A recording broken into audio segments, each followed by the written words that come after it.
Carson deal with a lot in just his time here. How do you think he'll respond from? I think he'll respond well. It's the only way to go. He knows no other way. There is no other choice. That's when you play really good teams and you're playing conference football, the margins are really small. One possession games reign supreme at this time of year. And if you give away plays, it's going to get you. And you know what? Tonight it got us. So lesson has to be learned, and we have to go do something about it. Talking about it ain't going to do anything. Well, the real Carson Beck finally stood up. A reckless turnover nightmare. Literally threw an interception, got bailed out by a bad call, and then threw another one directly after. I mean, I guess the ball don't lie, right? And look, I could appreciate him giving his guys a chance to make a play by sometimes just throwing it up, but the constant throws into triple coverage, passes that were underthrown, and one possibly could have been a touchdown. And this is what I was talking about with Carson Beck a season ago. So many Georgia fans maintained that had he been in, things would have gone differently in the CFP. I agree, amigo. Things could have gone real south. You think it was bad before?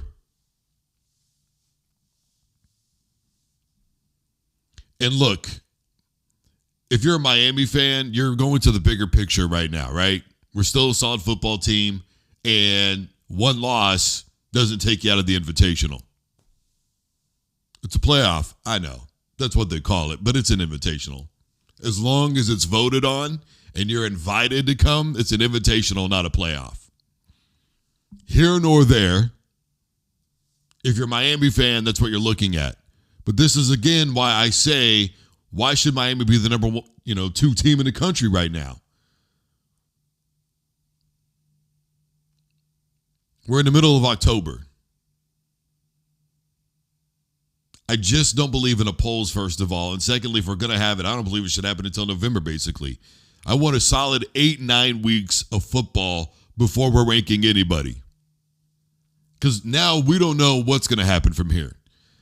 And I've got $50 that says Louisville is going to be ranked in the top 25 come Tuesday morning.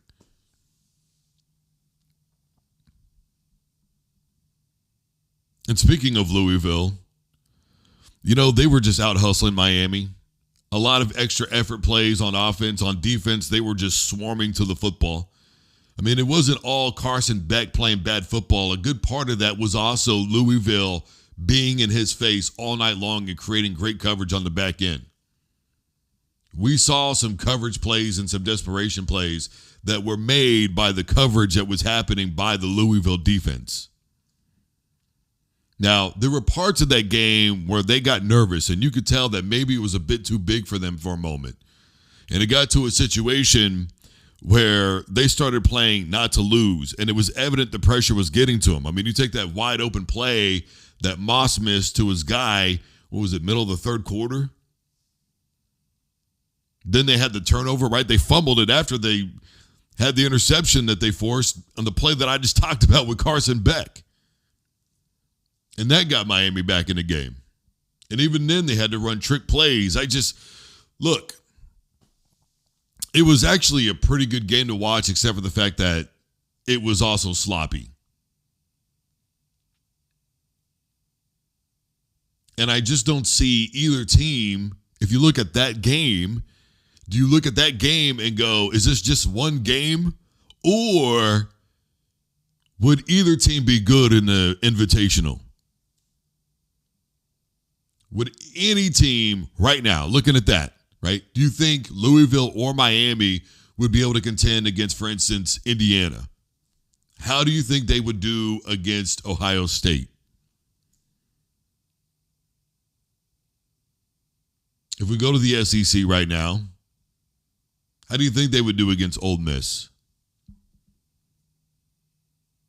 I think these are very fair questions right now. But again, this is what I like about the extended Invitational.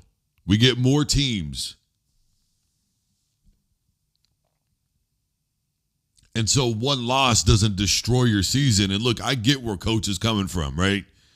Look, man, talking about it's not going to help anything. He had a bad game. We're all just going to watch film and we're going to move on. We're going to figure out a way to learn from this loss. I can't be frustrated with an answer like that.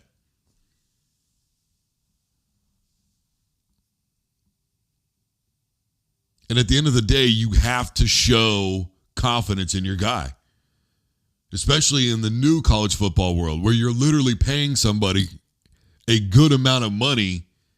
Now you have to really show confidence in them. And it's better than what Brian Kelly does over at LSU by just throwing everybody under the bus all the time except himself. Oh, we just got to, our guys got to play better.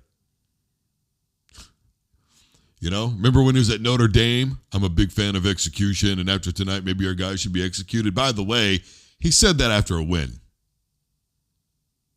So it's better than what Brian Kelly's doing. And look, I don't have a problem with the coach being honest about their team. You've had coaches go on and go, look, we're just not very good. And that's fine. But I'm not mad at this approach either. Look, man, we're just going to move on. And I get it. The look on his face says kind of defeated, a little frustrated, sort of pissed off. I get it, Brody. But what can you do? Look, it's over, man. The game is over. And I don't know that it's fitting to crash out over one game, but man alive, there's a lot to clean up from both teams. Louisville's got to understand the moment, and had it not been for the defense times Carson Beck's horrible play, Louisville doesn't come out in that game on top. Are you allowed to lose a game and still be a great team? Absolutely. But being that we truly don't know what's going to happen from here on in,